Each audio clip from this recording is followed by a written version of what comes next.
At the playground, Karen slapped my son, unaware that I'm a federal agent. It was a Saturday like no other, a rare day that was bright, breezy, and slow in all the best ways. You could truly hear the birds sing instead of traffic noise, and the sun warmed your skin just enough to make the cool breeze feel like a gift. I had made a promise to my 7-year-old son, Liam, that we would spend the day together.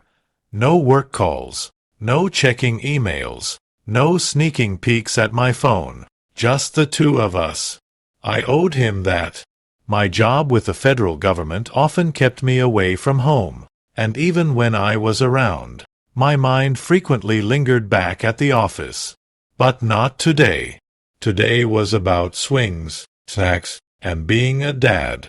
We visited the park in our neighborhood, a place alive with laughter, running feet, and the occasional barking dog straining against its leash. Liam loved it here, especially the colossal rocket ship slide and the swing set that he believed reached the sky. As soon as we pulled in, he shot out of the car like a mini torpedo, racing toward the playground with a grin that could illuminate a city block. I followed at a much slower pace, coffee in hand, dressed in jeans and a hoodie, no badge, no gun, just Dad. The park was lively but not overcrowded. Some parents chatted on benches, others scrolled through their phones while keeping one eye on their kids, and some actively played with their little ones, chasing them around the jungle gym or helping them scale the monkey bars. I found an empty bench where I could keep an eye on Liam while still giving him the space he needed to be the little explorer he imagined himself to be. He played tag with a few kids his age before eventually making his way toward the swings. He had always adored swings, thrilled by the feeling of flying. I watched as he patiently waited his turn, standing at the edge with his hands in his jacket pockets, kicking at some gravel while the other kids took their time. That's when I first spotted her. Hard to miss, really. In her mid-40s with stiffly styled bleach blonde hair that felt like a throwback to the early 2000s. She wore oversized sunglasses despite the sun being hidden behind clouds. Her voice was loud, cutting through the air like a foghorn as she berated another mother, accusing her of bullying because her son, the boy who looked around 6, had to wait for a slide.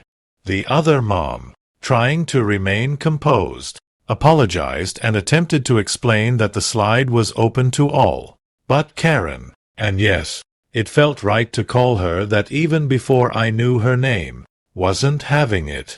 She continued to rant, arms flailing like windmills, her voice growing sharper and shriller with each sentence. Eventually, the other mom took her child's hand and walked away, muttering something under her breath. I thought, yikes, but assumed that was the end of it. Parks have their personalities, and I wasn't about to get embroiled in drama on my day off.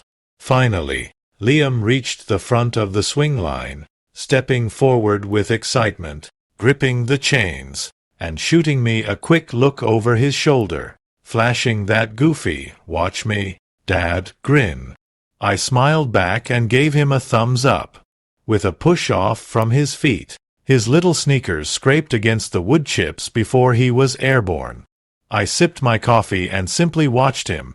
These were the moments I cherished, moments where he was just a kid, not worrying about the world or school, only focused on how high he could soar. But, of course, the peace didn't last. Karen's child came sprinting toward the swing while Liam was still mid-flight. He stood in front of the vacant swing next to him and whined, "I want that one," as if it were the last swing on Earth. Being the sweet kid he is, Liam slowed his pumping and said, "This one's almost done. You can go next." But that wasn't sufficient for Karen. She stormed over, arms already flailing, her heels crunching over the gravel like thunder. "That's our swing," she snapped, jabbing a finger toward Liam. He knew we were coming. He saw us and rushed to take it. Liam looked confused. I didn't, ma'am. I was already waiting. I stood up from the bench, trying to stay calm while obtaining a better view. I had witnessed confrontations before, too many of them, in fact, but something about her demeanor set off alarms in my head.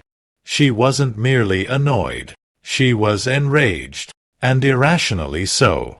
She stomped forward, right in front of my son, and before I could process what was happening, she raised her hand and slapped my son.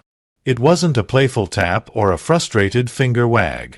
It was a flat-out smack across his cheek, hard enough to turn his head to the side.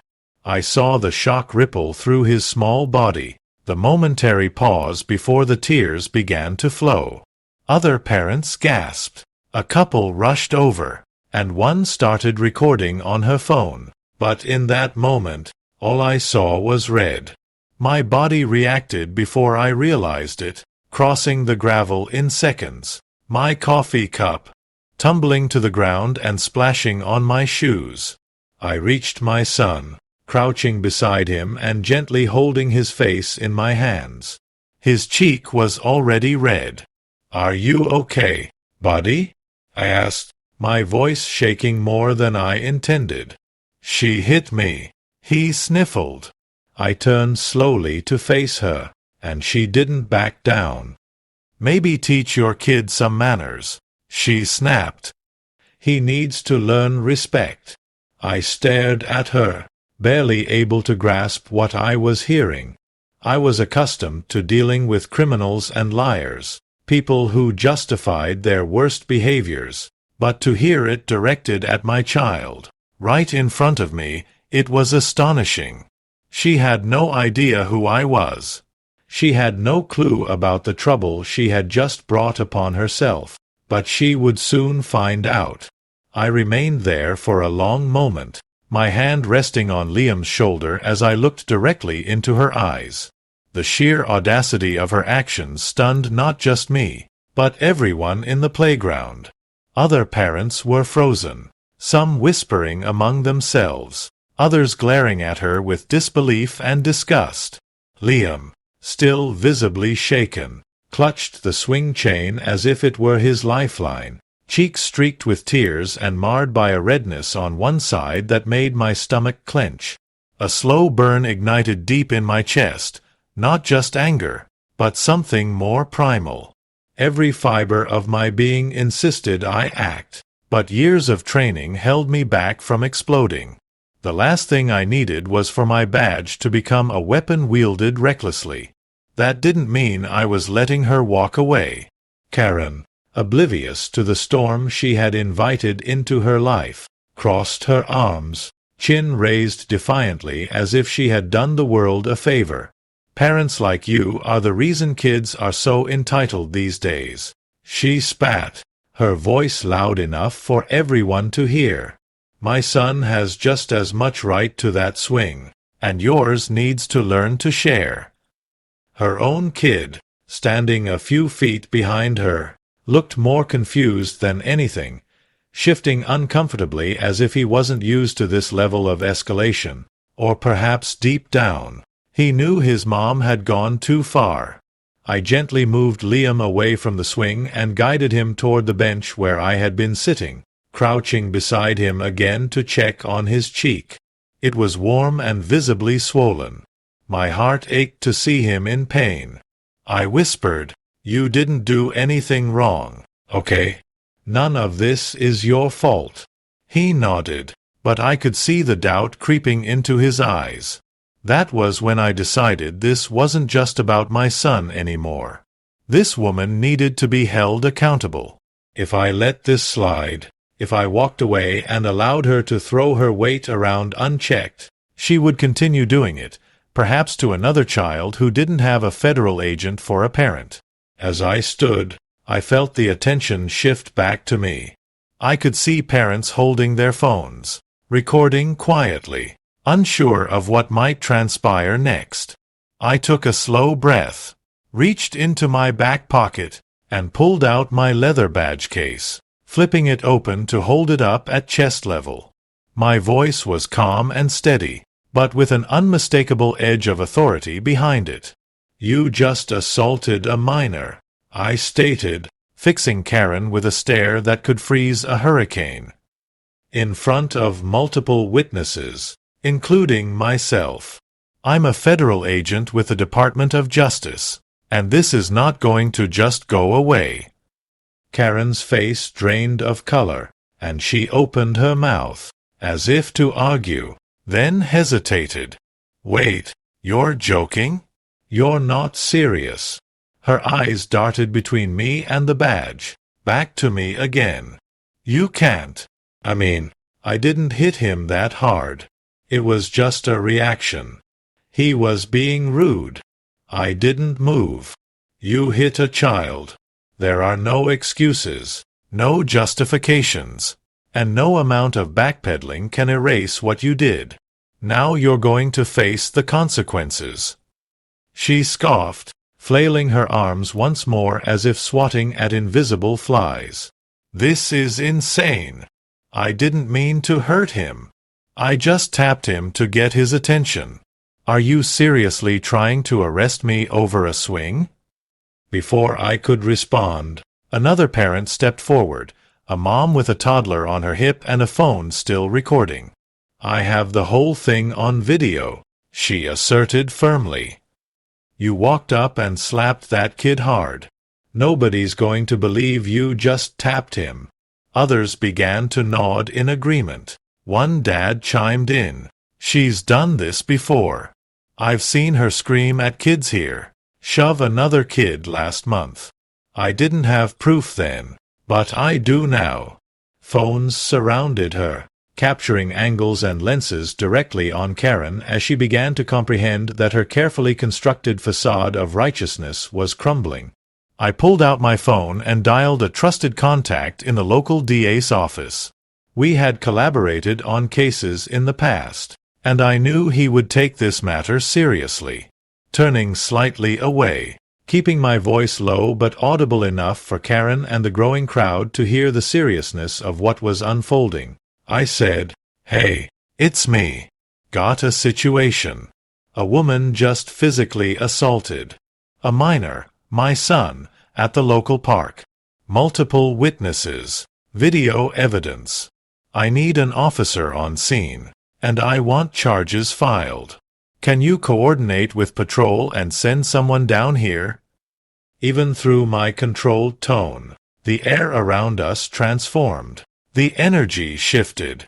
Karen looked like a person standing on train tracks, just realizing the lights rushing toward her weren't stars but headlights. No, she stammered, taking a step back. "You're blowing this way out of proportion. I didn't know he was your son. I didn't know you were whatever you are." Her words tumbled over one another, increasingly desperate. I shook my head. "It doesn't matter who I am. It doesn't matter who he is. You hit a child. That's all anyone needs to know." She attempted to walk away, muttering about needing to get home, but another parent blocked her path, arms crossed. "You're not going anywhere," the man stated. "Police are on their way." It wasn't long before sirens echoed in the distance, faint at first, but growing louder. Karen's expression twisted in horror, tears forming in the corners of her eyes. But there was no sympathy from anyone, not even from her own child, who now stood well apart from her, staring at the ground. When the officers arrived, 2 patrol cars pulled up near the edge of the park, moving in quickly and professionally. I identified myself, showed my credentials, and let the video witnesses share their accounts.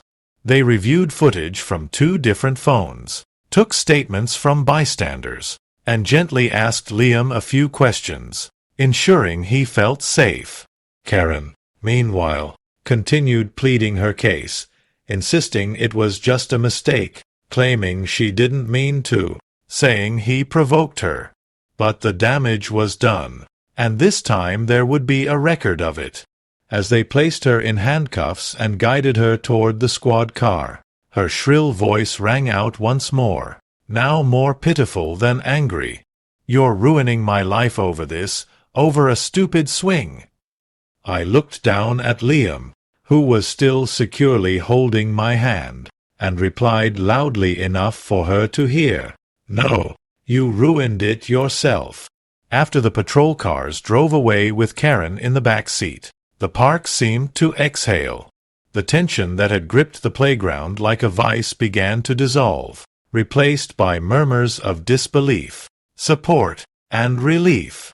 Parents approached one by one, some patting my shoulder, others crouching down to check on Liam, who was gradually regaining his cheerful composure. A few even thanked me, not just for standing up to Karen, but for doing what many of them wished they had the authority or courage to do long ago. Apparently, Karen wasn't new to the park. Stories began to flow like water from a burst dam. One mom recounted how Karen had yelled at her daughter for playing with a toy she claimed was her son's. Another dad mentioned seeing Karen yank a child's arm when they didn't move quickly enough from a slide. There were even whispers that she had threatened to sue another parent for emotional distress when her son tripped over his own shoelaces. Everyone had a story, but until now, nobody had proof, and no one wanted to escalate things for fear of causing more trouble. She had become a fixture, an unpleasant one, treated like a force of nature everyone tried to avoid. But today, she had gone too far, and finally, something was being done. I sat back down on the bench, gently placing my arm around Liam, who leaned into me and sighed. His cheek still carried a reddish hue, but at least the tears had dried, and his breathing had steadied. I reminded him again that he had done nothing wrong and that I was proud of how brave he had been. He nodded, still quiet, but I could feel the weight of what had occurred beginning to lift off his small shoulders.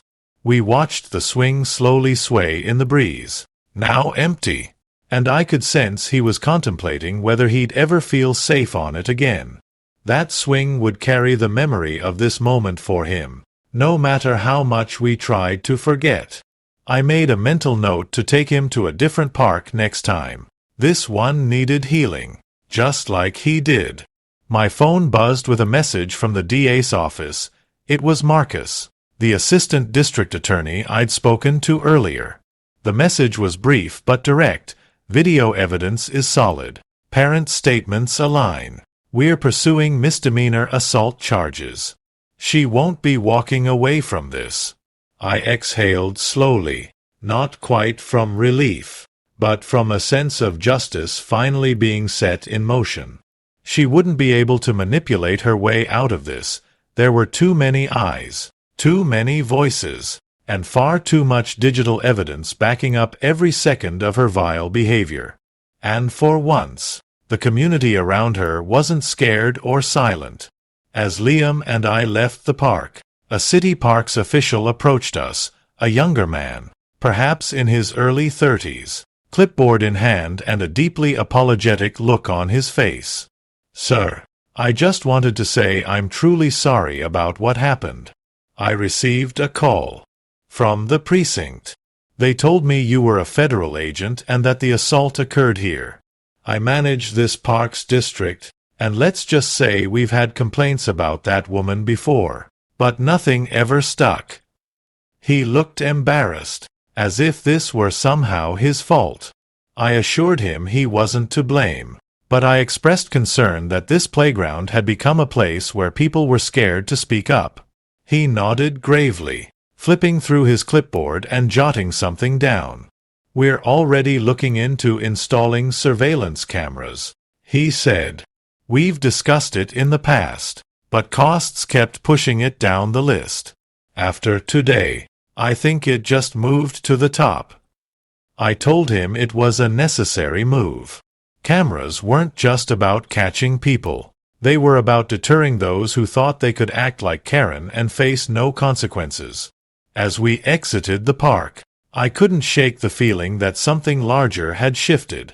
This wasn't merely about Karen facing accountability. It was about restoring a sense of safety, not just for Liam but for every child and every parent who wished to enjoy a day in the sun without fearing they might be shouted at or worse, assaulted. Liam held my hand tighter than usual as we walked to the car, and I allowed it, knowing full well that something had been broken in him today. He was a tough kid, but even the strongest hearts can bruise, and no matter how strong I was, I couldn't shield him from everything. But I could show him what justice looked like when it was served with calm, steady hands. Later that evening, after dinner and some much-needed comfort food, I sat down in my office to compile a formal statement for the DA's file. I included everything, from the moment we arrived at the park, the swing dispute, Karen's approach, the slap, and all the witnesses' responses. I noted the 2 parents who had footage and promised to send it to the authorities. I attached my badge number, my rank, and a note stating that I was willing to testify in court if necessary. I typically avoided mingling my personal life with my profession, but in this instance, the lines had already blurred, and I wanted to ensure there was no room for error, no loophole, no misunderstanding that a slick defense attorney could spin into a mere slap on the wrist. My phone buzzed again, a call from Marcus. I answered, and his voice came through steady and professional. Just finished reviewing the footage. It's clear as day. She's in trouble. I inquired about the charges they were pursuing, and he outlined they were for misdemeanor child assault, possible restraining orders, and depending on the findings by CPS, she might not just walk away with a fine. That last part made me pause. CPS? Yeah, he affirmed. She brought her own child to the park, and officers reported erratic behavior and verbal aggression, even toward him. Standard procedure to initiate a welfare review. I leaned back in my chair, absorbing that. Do what you need to do, I told him. No kid should have to grow up under that kind of fear. After we hung up, I glanced over at Liam, who had fallen asleep on the couch with a book half open on his chest and a plate of cookies beside him on the coffee table. His cheek had faded from red to pink, but it remained visible, a quiet reminder of the day's ugliness. I was aware that time would help him forget, but I wouldn't. I'd remember every second, not solely because of my son, but because of what I witnessed in that park, a community exhausted from remaining silent, finally stepping forward. Tomorrow, I'd call the parents who had offered to testify and personally thank them. But for tonight, I'd let the quiet settle in, reminding myself that even in a broken world, sometimes the good guys win. The following week rolled by in a blur of phone calls, official paperwork, and conversations I hadn't anticipated having. It began with the DA's office confirming that charges had been filed. Karen was being charged with misdemeanor child assault, and a temporary restraining order had been issued, barring her from approaching Liam, me, or the park where the incident transpired. Marcus kept me updated throughout the process, indicating that the case was being expedited due to the overwhelming evidence, particularly with 2 high-quality videos from different angles capturing the slap and Karen's aggressive rant in full detail. But even as the legal side moved swiftly, the emotional toll hadn't completely settled. Liam had returned to school, and though he didn't speak much about the incident, I could tell it still lingered in his mind. He was more withdrawn than usual, hesitant whenever we suggested going to public playgrounds, and he flinched whenever anyone raised their voice, even if it wasn't directed at him. It broke my heart in a manner I wasn't prepared for. As a federal agent, I had encountered things that would haunt most individuals for a lifetime, but nothing hit me harder than observing my child flinch at a place meant to be safe and enjoyable. At home, I attempted to be patient. I never pressured him to talk but simply made myself available. We spent more time together, engaging in indoor activities, building Legos, baking cookies, reading books with exaggerated voices and silly faces. Slowly, I could see him begin to trust the world again, piece by piece. Yet trust is a fragile thing, especially for a child, and I realized it would take more than just time. It would require reassurance, not only from me but from the community surrounding him. To my surprise, that's precisely what started happening. 2 days after the incident, I received a phone call from the local parks department, wanting to meet in person to discuss changes being considered in response to the incident. I met them at City Hall the following morning. The parks manager, a tall, serious man named Lewis, shook my hand firmly and led me into a small conference room where 2 other staff members awaited. Lewis explained that after Karen's arrest, they received a deluge of emails and complaints from other parents. Some shared personal stories of harassment while others demanded action to make the park safer for children. The volume and urgency of the complaints pushed the matter to the top of their priority list. They were reallocating emergency funds to install security cameras, increase signage about behavioral expectations, and potentially hire a part-time security presence during peak hours. I indicated that it was the right course of action, not just for Liam, but for every child who had ever felt unsafe in a place intended for laughter and play.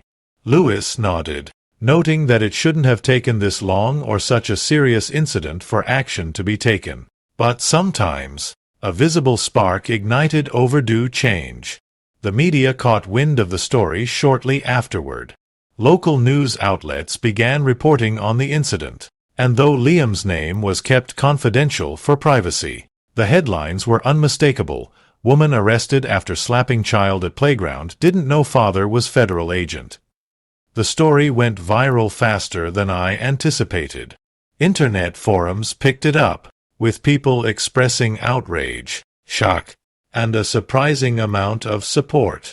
Some Reddit threads even landed on the front page under the Entitled People subreddit, with thousands of comments where people shared their own Karen horror stories and praised the calm manner in which I handled the situation, comparing it with stories where things escalated far worse. It felt strange to be at the center of something that had become a digital rallying cry, but I appreciated that, for once, the internet was concentrated on justice and accountability rather than outrage and division. Karen, from what I gathered through legal channels, had retained a lawyer, a type that always seems to appear in late-night commercials, promising to fight for your freedom and sue anyone who looked at you the wrong way. Her initial defense revolved around the usual nonsense. She felt threatened, thought the child was aggressive, and acted instinctively to protect her own. However, the video made it plain that she wasn't responding to a threat. She was asserting dominance, punishing a child for not adhering to her unspoken social order. Marcus assured me this wouldn't hold up in court. In fact, her lawyer had already begun suggesting a plea deal to avoid trial, proposing community service and anger management in exchange for a guilty plea with no jail time. Marcus inquired if I wished to object, but I replied that my goal wasn't revenge. It was accountability. If pleading guilty meant she would have a record and wouldn't be able to act like this again without real consequences, then I could accept that. My only condition was that she not be permitted within 50 feet of any public park for at least a year, along with a permanent restraining order keeping her away from Liam. What was most heartening was how the community rallied. Parents who had previously shied away from the park due to Karen began returning. The city fast-tracked the installation of new security measures, and within a week, cameras were mounted around the perimeter, accompanied by visible signs indicating the area was under surveillance.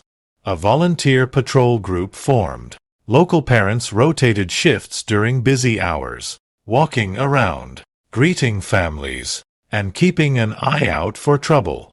It became less about a single incident and more about reclaiming the playground as what it was meant to be, a safe haven for families. One afternoon, As Liam and I walked through that same park, I could feel the change. It wasn't just physical. The atmosphere felt different. Parents chatted more freely, and kids laughed louder. The swing that had once symbolized that terrible day was now occupied by a pair of giggling twins, their mother standing nearby wearing a smile. Liam tugged on my hand and pointed at the jungle gym. "Can I go climb?" he asked, excitement tinged with caution. I nodded. "Go ahead, buddy. I'll be right here." He ran off, and for the first time since that dreadful day, I watched him play without any fear in his eyes. It struck me then how close we had come to allowing one person's toxicity to poison something beautiful. But we didn't. We stood up, we pushed back, and in doing so, we reminded everyone, including myself, that justice isn't always about punishment. Sometimes it's about protection, healing, and ensuring the next kid doesn't have to learn the same hard lesson. The courtroom was quieter than I anticipated, not completely silent, but there were soft whispers, paper shuffles, and chair squeaks. Yet, a stillness hung in the air, reminiscent of the moments before a verdict in the cases I'd worked. The difference this time was that I wasn't testifying as a federal agent involved in a criminal investigation targeting white-collar criminals or coordinating sting operations across multiple jurisdictions. I was there as a father, sitting just feet away from the woman who had slapped my son across the face simply because he was on a swing she deemed her child entitled to. Karen sat stiffly in her chair, her expression flat, hair pulled back tightly, as though she believed that by appearing neat and composed, she could erase the memory of her actions. Her lawyer whispered something to her, and she briefly nodded, jaw set and eyes focused on the desk in front of her as if trying to pretend this wasn't happening to her at all. Liam wasn't in the courtroom. I had determined early on that he didn't need to be there for the final hearing. He had already gone through the worst, the slap, the fear, the confusion that followed. He had done everything right, and I wouldn't subject him to the cold, unfamiliar atmosphere of a courtroom filled with adults dissecting the worst moment of his young life. My wife, who had flown in from out of state as soon as she heard what had happened, stayed home with him. She cried when she saw the video, not just from anger, but from the kind of heartbreak that comes only from watching your child suffer in a world that's supposed to protect them. But now, all the pain and chaos were narrowing down to this moment, one final resolution. The judge entered, and everyone stood. After the formalities, the assistant district attorney stood and explained the plea deal. Karen had agreed to plead guilty to misdemeanor child assault. In return, she would receive 1 year of probation, mandatory anger management classes, and 200 hours of community service to be completed within that year. Additionally, a restraining order would be enforced, prohibiting her from coming within 50 feet of any public park in the county for the next 12 months, and she would be barred from any unsupervised contact with minors who weren't her own. I had strongly advocated for those last two provisions, not because I wanted to ruin her life, but because I didn't trust her not to repeat her behavior with someone else's child. If anything, I felt the punishment was light. But Marcus reminded me that first-time offenders rarely receive harsher sentences for misdemeanors, especially without prior convictions. The important aspect, he stated, was that there would now be a paper trail, ensuring that the next time she tried to pull something like this, the courts wouldn't be so lenient. When the judge asked if I wished to make a statement, I stood, my palms sweating slightly but my voice remaining clear. I didn't yell. I didn't raise my voice. I simply expressed the truth. I recounted the events at the park, my joy as a father watching his son play, the shock and disbelief of seeing that joy ripped away by a stranger's violent entitlement, the fear in Liam's eyes, and my resolve to ensure that no other child ever had to endure that same fear. I spoke about how the community had united, how parents had come together to reclaim the space from someone who had long used fear and aggression to dominate it. I thanked the parents who had spoken up, those who had recorded the footage, the Parks Department for taking action, and the District Attorney's Office for treating this case with the seriousness it warranted. I concluded by saying that accountability doesn't have to equal vengeance. It means taking responsibility, acknowledging harm, and preventing it from happening again. I sat down without casting a glance at Karen, not because I was afraid to, but because she didn't merit my gaze. My words weren't for her. They were for Liam. The judge accepted the plea deal, and it became official. Court adjourned with the sharp bang of the gavel, and just like that, it was over. Karen was quietly escorted out. No dramatic outburst, no apology offered, not even a glance in my direction. Her pride wouldn't allow it, and that was fine. I didn't need her apology. I didn't need her tears. The only thing I needed was to know that she would never again feel comfortable laying a hand on someone else's child and walking away without consequence. Stepping out of the courthouse, the afternoon sun cast long shadows across the steps. I took a deep breath, letting the warmth hit my skin. For the first time in weeks, I felt like I could finally exhale. My phone buzzed in my pocket.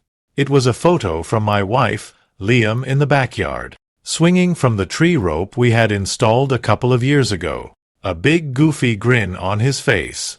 My heart clenched and swelled all at once. He was okay, maybe not entirely healed, but on the mend. Kids are resilient like that. With love, safety, and time, they bounce back. And I would be there every step of the way, ensuring no one ever shattered that sense of safety again. As the weeks unfolded, life began to settle. Media attention waned. The viral Reddit thread drifted down the ranks, and people returned to their normal routines. However, something had changed in our community. The park felt different, not only safer but stronger. Parents became more engaged and connected. The new security cameras were fully operational, and the community patrol continued even after the official program ended. The memory of what occurred persisted, but so did the unity ignited by the incident. One weekend, Liam asked if we could return to that park, the same one. I looked at him for a long moment and then nodded. We packed a small lunch, brought a football, and walked hand in hand like we used to. Once we arrived, he dashed ahead, laughing as he joined a group of kids playing tag. I stood back, hands in my pockets, watching him climb the jungle gym and shout across the monkey bars. Eventually, he wandered over to the swings. For a moment, he stood still, staring at them as if he were looking down a ghost. Then he sat down, kicked his feet, and soared higher and higher. His laughter rose with each arc through the air, and I knew in that moment that something had come full circle. Sometimes, justice doesn't look like a courtroom. It looks like a child on a swing, unafraid,